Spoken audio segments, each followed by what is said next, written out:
우리 교회 올해 첫째 목표는 전도입니다. 디모데후서 4장 2절 말씀처럼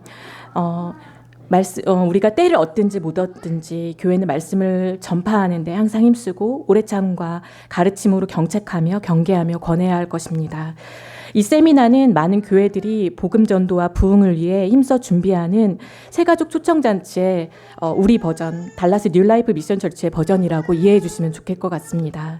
올해 초 담임 목사님과 교역자님들과의 이야기 중에 중독에 대한 이슈가 나왔습니다. 작은 개척교회이지만 이 시대의 교회의 역할을 감당하고 순종하는 마음으로 지역사회에 함께하는 세미나로 결정을 했고 힘을 모아서 오늘까지 왔습니다. 너무나 잘 아시겠지만 코로나 팬데믹 속에 교회에서는 크리스천의 은혜롭지만 잔인한 고백이 넘쳤습니다. 하나님의 은혜로 우리는 안전합니다. 우리는 하나님이 계시니까 지켜주실 것입니다.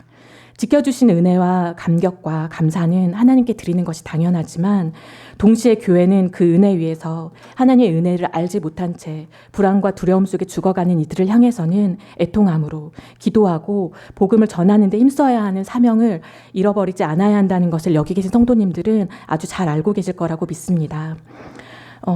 건강뿐만 아니라 마음과 영혼까지 파괴하는 중독과의 전쟁 속에 살아가고 있는 이 시기도 그렇습니다. 코로나 팬데믹이 전 세계를 휩쓸고 간 후 다양하게 변이된 바이러스는 여전히 우리 곁에 있지만 건강과 생명을 위협하는 바이러스보다 더 심각하고 위협적인 중독의 문제가 여러분들이 보시는 뉴스 또는 듣지 못하실지라도 매일 쉬지 않고 터지고 있습니다. 그럼에도 불구하고 우리 가정은 여전히 하나님의 은혜로 안전할까요?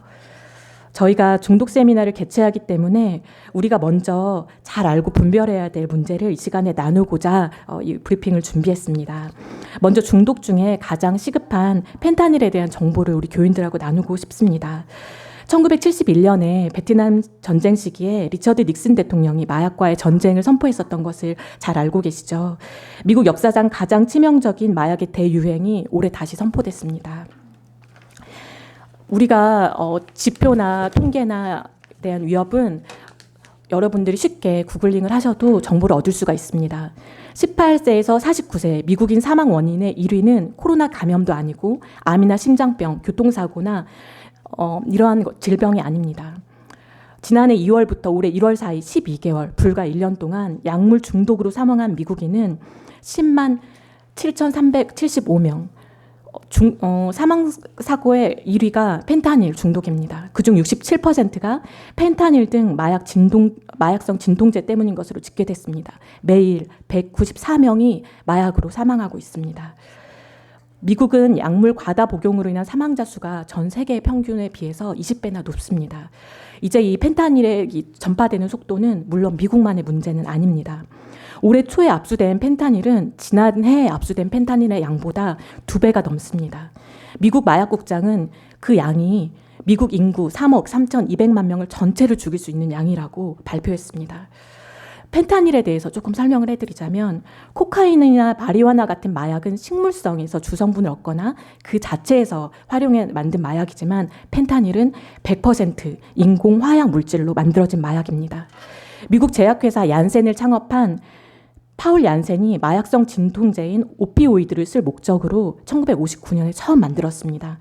원래는 고통이 심한 암이나 큰 수술을 받은 환자에게 투약할 목적으로 개발했지만 강력한 중독성이나 환각작용, 뇌세포 파괴 등 부작용이 너무 심해서 사회 문제로 대두됐던 위험한 약물입니다. 그런데 2013년 인신매매 조직들이 이 펜타닐을 사용하기 시작합니다. 그리고 이 내추럴한 마약이었던 코카인이나 마리화나에 이 펜타닐을 섞어서 판매하기 시작합니다. 왜냐하면 중독성이 강할수록 판매량이 늘기 때문입니다.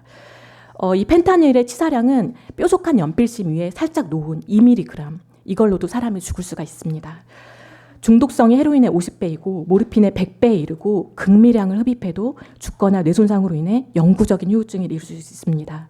최근에는 유아들에게도 노출돼서 사망에 이르는 사건 사고가 수없이 발생하고 있습니다. 미국 10대 마약 중독자는 감소하고 있습니다. 여러분들도 알고 계실 거예요. 그런데 이상현상은 사망자는 더 많아지고 있습니다. 이 현상 역시 펜타닐이 주범입니다. 펜타닐 이 오피오이드 위기에 대처하는 비영리 단체가 있어요. Families Against Fentanyl이라는 이 펜타닐을 반대하는 비영리 단체는 펜타닐은 미국 청소년 살인자 1위인 것을 발표하고 매년 더 많은 아이들과 청소년을 죽이고 있고 이 미국 학령 아동의 과다 복용률이 2020년 사이에 2배 더 늘고 지난해에는 20% 더 증가했다고 했습니다. 그런데 이것은 차세대에 대한 위험만은 아닙니다. 여러분들이 병원에 가서 진통제로 처방을 받을 때에도 이 약물 중독에 쉽게 노출될 수 있는 사건 사고들이 빈번히 발생하고 있습니다. 펜타닐을 지금 규제를 하기 시작하자 자일라진이라는 동물용 진정제가 복병으로 떠올랐습니다. 이 동물용 진정제 자일라진은 이 뇌세포를 어떻게 파괴하냐면 중독 금당 증세는 물론 피부가 녹고 뼈가 드러나고 온몸이 썩어 들어갈 정도로 이 파괴성이 심하지만 이 펜타닐 해독을 방해해서 중독자의 갱생도 방해합니다.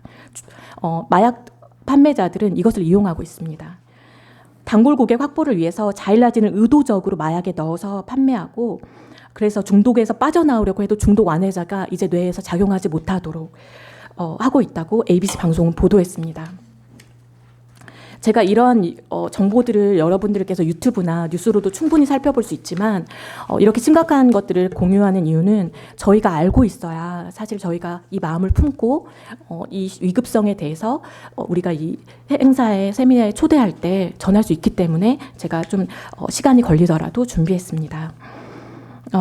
이 나르칸이라는 약물 해독제는 이제 약국에서도 판매합니다. 펜타닐 중독성이 심해져서 이전에 응급실에서 처치할 때 사용했었던 이 나르칸이라는 약물 해독제가 마약 중독성을 완화하는 이 약물로서 약국에서도 판매하고 학교마다 비치하는 것이 점점 늘어가고 있습니다. 저희가 이 세미나를 준비하면서 첫 번째 세션은 이태우 선교사님이신데요. 이분이 서울대학교 명문대학교 출신이시고 하시지만 미국에 오셔서 신학에서 신학을 하시고 미국의 명문대학교에서 선교활동을 하시면서 약물에 중독되어 있는 대학생들을 실제 만나기도 하시고 현재는 필라델피아 중독과 총기 사건의 온상인 지역에서 주민 전도와 차세대 사역을 감당하고 계시면서 약물 중독이 한 인생을 얼마나 파괴하는지 그리고 그 인생의 회복까지 얼마나 어려움들을 끼치고 있는지에 대한 실질적인 그 현장 속에서 계시기 때문에 본질적인 문제, 왜 중독을 그럼에도 불구하고 사람들이 선택하는지 그리고 이 중독을 근본적으로 해결할 수 있는 것은 무엇인지에 대해서 저희 세미나의 메인 세션으로 강의를 해주실 건데요. 저희가 소그룹으로는 지금 전문 의료진을 섭외하고 있는데 제가 지금 5명의 의료진까지 컨택했었는데 심각성은 알지만 우리 한인 사회에서는 이것이 우리의 문제가 사실 아니라고 생각해요. 우리 가족 중에서는 중독자가 없고 그리고 지금까지 우리 아이들을 키웠지만 그런 문제에 대해서 사실은 경험해보지 못했다라고 얘기하시더라고요. 그런데 감사했던 거는 그분들이 그래서 나는 이것에 대해서 하기가 제가 자격이 없는 거라고 같다라고도 스케줄도 있으셨지만 하시면서 그런데 지금부터 공부해보시겠다고 그리고 추후에 혹시 이런 일들이 있으시면 본인들을 다시 한번 불러달라고 말씀을 해주셨습니다. 아직 이런 문제를 첫걸음을 떼지 않은 얼마 되지 않은 작은 개척교회가 감당하는 것이 저는 정말 놀라운 일이라고 생각합니다. 부인할 수 없이 이 세미나의 최대 수혜자는 우리 교인들이 될 것입니다. 그 중에서도 특히 우리 자녀들, 우리 차세대가 될 것입니다. 네, 이 시대의 중독의 위협에 대한 인지와 분별, 애통함으로 하나님의 마음을 가지고 우리 교회는 이 세미나를 개최하기로 결정하고 준비하고 있습니다. 동시에 우리는 이 은혜 위에 서서 사명감을 가지고 하나님께서 이 시대의 교회 요구하시는 교회 역할을 감당해야 할 것입니다. 우리 가족, 우리 교회를 넘어서서 잃어버린 한 영혼을 향한 하나님의 마음으로 이 시대를 품고 복음의 나팔을 불어야 할 것입니다. 아름다운 소식을 시온에 전파하는 자여 너는 높은 산에 오르라. 아름다운 소식을 예루살렘에 전하는 자여 너는 힘써 소리를 높이라. 두려워하지 말고 소리를 높여 유다의 성읍에 이르기를 너희 하나님을 보라 하라. 이사야 40장 9절 말씀입니다. 여러분들이 이 세미나를 초청할 때 많은 사람들은 무관심할 것입니다. 그리고 여러분들이 중독에 대해서 이야기를 할 때 많은 사람들은 그건 우리 문제가 아니라고 할 것입니다. 저는 이 일들을 그럼에도 불구하고 하나님 우리에게 말씀을 전하신 것처럼 기쁨으로 전했으면 좋겠습니다. 우리가 그저 순종함으로 교회 역할을 감당하고 그럼에도 불구하고 때를 얻든지 못 얻든지 이 중독의 위험성, 가족과 영혼까지 파괴하는 영혼까지 파괴했을 때는 우리가 복음을 전할 수 있는 기회조차도 상실합니다.